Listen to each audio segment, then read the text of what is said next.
প্রতি অষ্টমীতে আমি মায়ের রূপে সাজি, নিজেকে অনেক গর্বিত মনে হয়। এখানে আসি কুমারী পূজা দেখার জন্য। এখানে সাভারে বিশেষ করে কুমারী পূজাটাই বেশি স্পেশাল হয়। তো আমরা কুমারী পূজা দেখলাম, তারপরে অষ্টমীর অঞ্জলি শেষ করলাম। এটাই সাভারে পূজা দেখে অনেক ভালো লাগে, মানে অনেক কাছে কাছে অনেক পূজা হয়, যার কারণে হচ্ছে এখানে এক জায়গায় আসলে অনেক পূজা দেখা যায় আমাদের আর কি, যার কারণে এখানে পূজা দেখতে আসতাম। আমাদের একটাই চাওয়া, দেশের সবাই সুখে শান্তিতে থাকুক, এটাই চাওয়া আমার। এখানে প্রতি বছরই দুর্গাপূজা অনুষ্ঠান হয়ে থাকে, আর আজকে মহাষ্টমী আমাদের, আর এখানে কুমারী পূজার আয়োজন করা হয়েছে, প্রতি বছরই হয়। এটা আমাদের সার্বজনীন দুর্গা মন্দির এবং কালী মন্দির। এখানে কালী পূজা হয়, দুর্গা পূজা হয় প্রতি বছর। আর আপনারা যেখান থেকে দেখছেন এই লাইভটা দেখবেন আর সবাই আসার চেষ্টা করবেন। নমস্কার সবাইকে।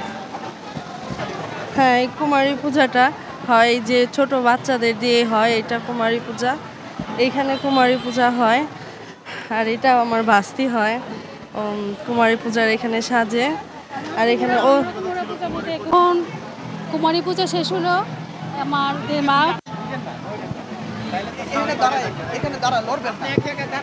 ঠিক আছে ঠিক আছে এখানে কুমারী পুজো হলো। এখন আমরা সবাই অঞ্জলি দিয়েছি কুমারী পূজা, আর এখন মহাষ্টমীর অঞ্জলি হবে 15-20 মিনিট পরে।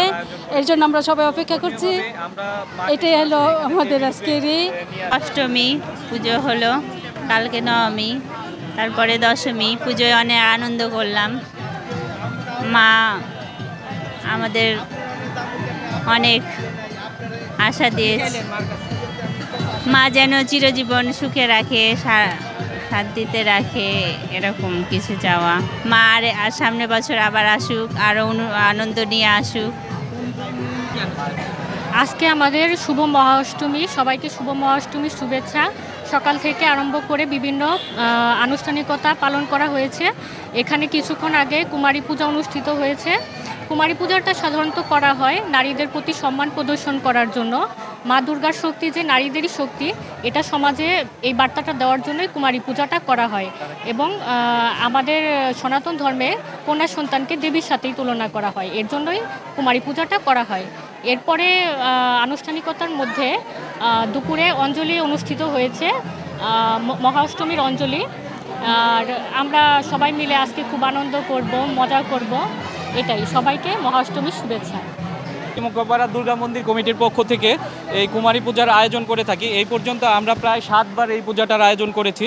তো আজকে আমাদের এই পূজাটা মূলত হচ্ছে গিয়ে মা দুর্গার যে আগমনী বার্তা, আমরা মাকে স্বয়ং এখানে মাতৃরূপে এনে আমরা পূজাটা শুরু করি। আমরা এখানে এই পূজার মাধ্যমে আমাদের জাতি, ধর্ম, বর্ণ নির্বিশেষে সকলের মঙ্গল কামনা করে থাকি। সবাই যেন সুন্দরভাবে, সুষ্ঠুভাবে এবং আগামী বছর যাতে আমরা এই পূজাটা সবার মাঝে এইভাবেই করতে পারি, তো সবার কাছে মঙ্গল কামনা করছি। তো আমরা এই যে মা আমাদের 5 বছর যাবৎ ও এইখানে মাতৃরূপে আসছে, মৃন্ময়ী চক্রবর্তী। তো আমরা আশা করি যেন আমরা যতদিন আছি এই মন্দিরের পক্ষ থেকে আমরা যেন এই কুমারী পূজাটা প্রতি বছর এইভাবেই আয়োজন করতে পারি। আজকে আমাদের কাছে মা দুর্গার কাছে একটাই প্রার্থনা, মা দুর্গা জানি সকল জীবের মঙ্গল করেন আর দেশটা সুন্দর ভালো করে দেন, সুস্থ, মানে যে সমস্যা এখন এইগুলো জানি দূর করে দেয় আজকের দিনে। আজকে আমাদের শুভাষ্টমী, আজকে কুমারী পূজা হয়েছে। আমরা ভগবানের কাছে প্রার্থনা করি দেশটা সুন্দরভাবে চলুক, সবার মঙ্গল হোক, এই বলে শেষ করছি। ধন্যবাদ।